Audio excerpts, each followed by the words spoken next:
हिमाचल प्रदेश में वित्तीय संकट को लेकर एक बार फिर से बवाल मचा हुआ है। पहले हिमाचल के मुख्यमंत्री ने सदन में वित्तीय संकट की बात कर खुद मंत्रियों, सीपीएस व विधायकों की सैलरी 2 महीने डेफर करने की बात का निर्णय लिया और बाद में मुख्यमंत्री कह रहे हैं कि कोई वित्तीय संकट नहीं है।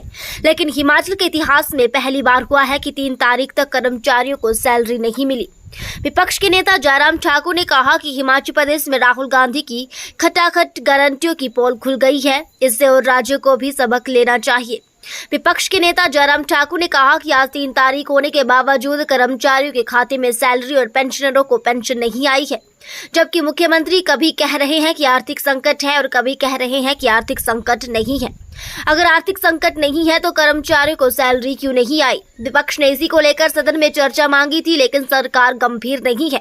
हिमाचल प्रदेश में आर्थिक संकट पैदा हो गया है और विपक्ष इसको लेकर गंभीर है।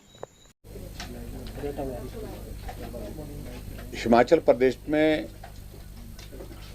ये पहली बार शायद ऐसी परिस्थिति आई कि कर्मचारियों को 1 तारीख निकलने के बाद, 2 भी निकलने के बाद और 3 तारीख भी निकलने के बाद अभी तक सैलरी नहीं मिल पाई। और इसका अभिप्राय सीधा है कि हिमाचल प्रदेश में आर्थिक रूप से गंभीर संकट है। और कई बार मैं देखता हूं कि मुख्यमंत्री जी कभी बोलते हैं संकट है और कभी बोलते हैं कि संकट नहीं है, और कभी तो ऐसे भी बोल देते हैं कि 2027 तक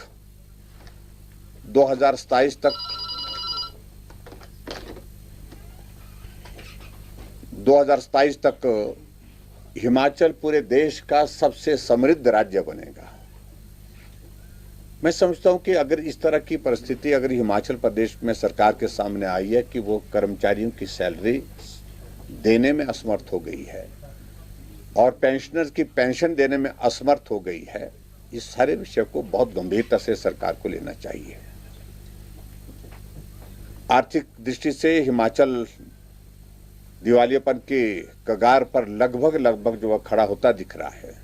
विकास कार्य रुके पड़े हैं हिमाचल प्रदेश में, और ऐसी सूरत में जो हमने विधानसभा के अंदर नियम 67 के अंतर्गत पिछले कल नोटिस दिया था कि सारा कार्य स्थगित करके विधानसभा की कार्यवाही का इस विषय पर चर्चा की जाए, लेकिन उस विषय पर चर्चा जो है फिलहाल डेफर कर दी गई है।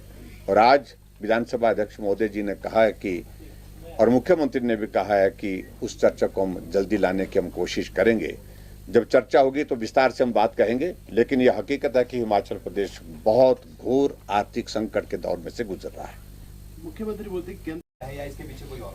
नहीं, देखिए उसकी वजह तो है ही है, क्योंकि सत्ता को हासिल करने के लिए झूठी गारंटी दी गई और उन गारंटियों में से थोड़ा सा पोर्शन, एक आधी गारंटी का जब अभी लागू करने की दिशा में आगे बढ़े तो प्रदेश आर्थिक संकट में आ गया है।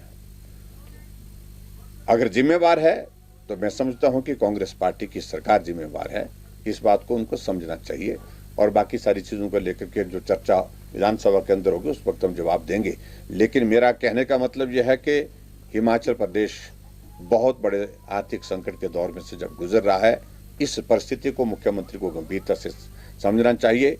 और जो कर्मचारी हत्याशी की बात बार बार कहते थे, हर भाषण में कहते थे, आज कर्मचारियों को पेंशन की बातें तो दूर की रही, फिलहाल स्थिति ये बन गई सैलरी भी समय पर नहीं मिल पा रही है। डीए की किस्त की बात तो दूर की रही, सैलरी भी नहीं मिल पा रही है, मेडिकल रिइंबर्समेंट नहीं मिल पा रहा है।